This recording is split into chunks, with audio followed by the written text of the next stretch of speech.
Hello my friends, कैसे हैं आप सभी लोग। आशा करते हैं कि आप लोग बहुत ही अच्छे होंगे और प्रॉपर तरीके से हमारे वीडियो देख रहे होंगे।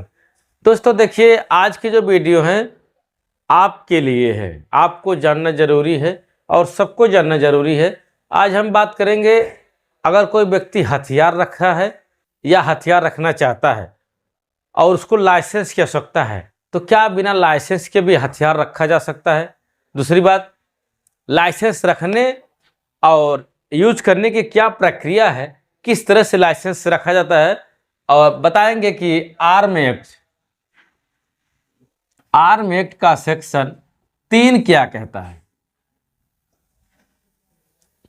आर्म एक्ट का सेक्शन 3 इन सारी बातों को बताता है कि अगर कोई व्यक्ति हथियार, गोला बारूद हथियार रखना चाहता है, गोला बारूद रखना चाहता है, उसके स्वामित्व की बात करता है। स्वामित्व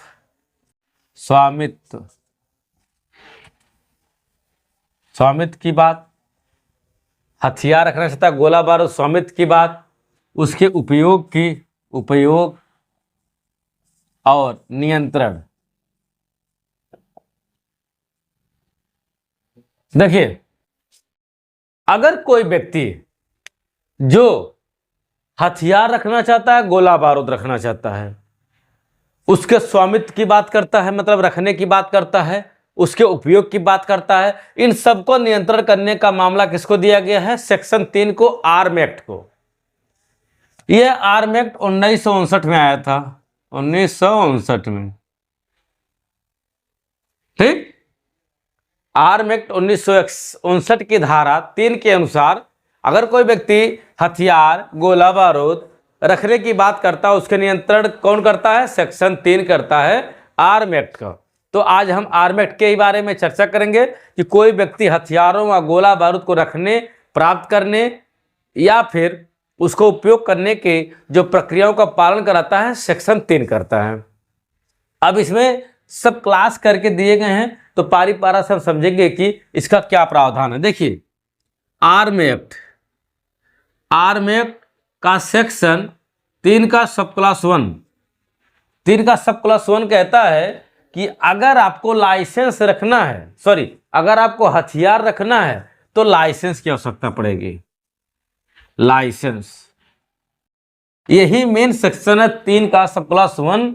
कहता है कि अगर आपको हथियार चलाना है, हथियार रखना है, हथियार कुछ भी करना है, तो आपको सेक्शन 3 का सब क्लास 1 को ध्यान देना होगा, यानी कि लाइसेंस रखना ही रखना पड़ेगा। बिना लाइसेंस के आप इसको यूज नहीं कर सकते, रख नहीं सकते हैं, उपयोग नहीं कर सकते हैं।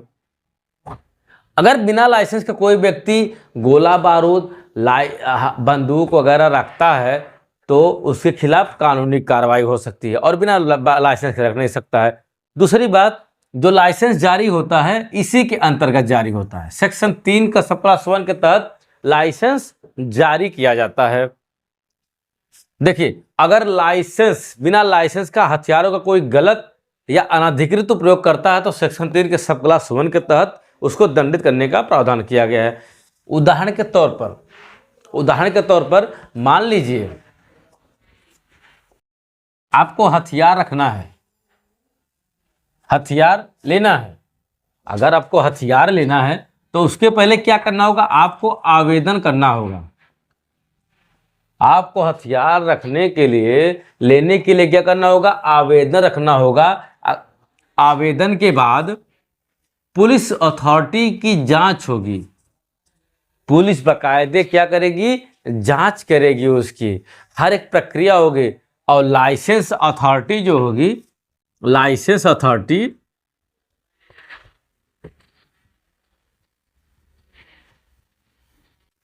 कुछ शर्तें होंगी, उन शर्तों को पालन करना होगा। जो भी शर्त लगाएगी लाइसेंस अथॉरिटी, उन शर्तों को मानना होगा, पालन करना होगा। अब देखिए, बिना लाइसेंस के आप एक पिस्टल तो क्या, आप एक छोटी सी गोली उसकी नहीं रख सकते हैं। अगर आप गोली भी रखेंगे तो आप आर्म एक्ट के तहत अपराध करेंगे, और सेक्शन 3 का सब क्लास 1 के तहत आपको दंड दिया जा सकता है। अब देखिए, इसका कुछ उपवाद है फ्रेंड्स, कुछ ऐसे एक्सेप्शन हैं जिसके तहत कोई भी व्यक्ति रख सकता है। अब अपवाद को भी देखना जरूरी होता है। अपवाद, अपवाद क्या है? जैसे मान लीजिए कि कोई विशेष परिस्थितियां हैं, कोई विशेष परिस्थितियों में आपको हथियार रखना है साथ में, तब क्या हो सकता है? सिर्फ और सिर्फ विशेष परिस्थितियों की बात है। विशेष, अब विशेष क्या है? जैसे मान लीजिए बंदूक की मरम्मत करानी है, मरम्मत। अब बंदूक की मरम्मत करानी है तो कोई दूसरा व्यक्ति ले जा रहा है मरम्मत करवाने के लिए, तो आप उसको मुलजिम बना देंगे? नहीं बनाएंगे, क्योंकि सेक्शन 3 का सब क्लास 1 में एक्सेप्शन दिया है कि अगर कोई व्यक्ति मरम्मत कराने के लिए ले गया है या फिर उस लाइसेंस का नवीनीकरण कराने के लिए गया है, नवीनीकरण, लाइसेंस बनाने के लिए ले गया है, सॉरी, मरम्मत कराने के लिए ले गया है या फिर नवीनीकरण कराने के लिए ले गया है, तो आप क्या करेंगे? उसके खिलाफ मुकदमा दर्ज नहीं कर सकते हैं। इस परिस्थितियों में उसके पास लाइसेंस हो चाहे मत हो। लेकिन बट जिस व्यक्ति का वो बंदूक लेके जा रहा है उसकी सहमति होनी चाहिए। और सहमत कैसी होनी चाहिए? लिखित। अगर लिखित सहमति है, लिखित अनुमति है, तब क्या होगा? उस लाइसेंस को ले जा सकते हैं। अब नवीनीकरण ले जाना है तो मान लीजिए मालिक लेके जा रहा है तो उसको पकड़ेंगे? नहीं पकड़ेंगे, क्योंकि भाई उसको नवीनीकरण कर रहा है, लाइसेंस का नवीनीकरण हो रहा है और स्थिति में उसके पास लाइसेंस नहीं होगा। तो इस स्थिति में क्या होगा? अगर लिखित सहमति है या फिर वह व्यक्ति साथ में है, तब क्या होगा? अपराध नहीं कहलाएगा। तब क्या होगा? अपराध नहीं होगा, अपराध नहीं। तो बात समझ में आई कि किन स्थितियों में हम रख सकते हैं। दूसरी बात, अब बात करता है कि आर्म एक्ट का सेक्शन 3 का सब क्लास 2 क्या कहता है? यह कहता है कि कितनी संख्या में हथियार रख सकते हैं। संख्या की बात करता है कि एक व्यक्ति कितनी पिस्टल रख सकता है, कितनी बंदूक रख सकता है, कितना गोला बारूद रख सकता है, संख्या की बात है।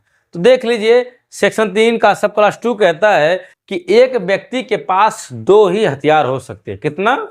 यहां संख्या की बात आई है, 2 हथियार से ज्यादा नहीं रख सकता। अगर कोई व्यक्ति 2 हथियार से ज्यादा रखा है तो उसको जो है पहला हथियार, जो तीसरा हथियार होगा, मतलब 3 में से 1, 3 हथियार हैं उसमें से 1 निकाल देंगे, बचेगा 2। तो जो 1 निकालेंगे इस हथियार को जमा करना होगा पुलिस अथॉरिटी या लाइसेंस अथॉरिटी में। जिलाधिकारी के यहाँ जमा करे या पुलिस के यहाँ जमा कर दे, मैंने इसको जमा करना होगा। उसके पास केवल और केवल 2 ही हथियार होने चाहिए। इस बात को ध्यान में रखना चाहिए। देखिए हथियार कैसा भी हो, लाइसेंस वाला हो तो भी यह मतलब कहा जाता है, कहा नहीं, कानूनन आपको सोचना चाहिए कि अगर आपके पास लाइसेंस है फिर भी आप उसका गलत उपयोग नहीं कर सकते हैं। जब भी उपयोग करेंगे वैध उपयोग करेंगे, सेल्फ डिफेंस के लिए उपयोग करेंगे। ये नहीं कि मेरे पास बंदूक है तो कट्टान दिया, लाइसेंसधारी हूं, गोली मार दूंगा, कुछ नहीं कर सकते।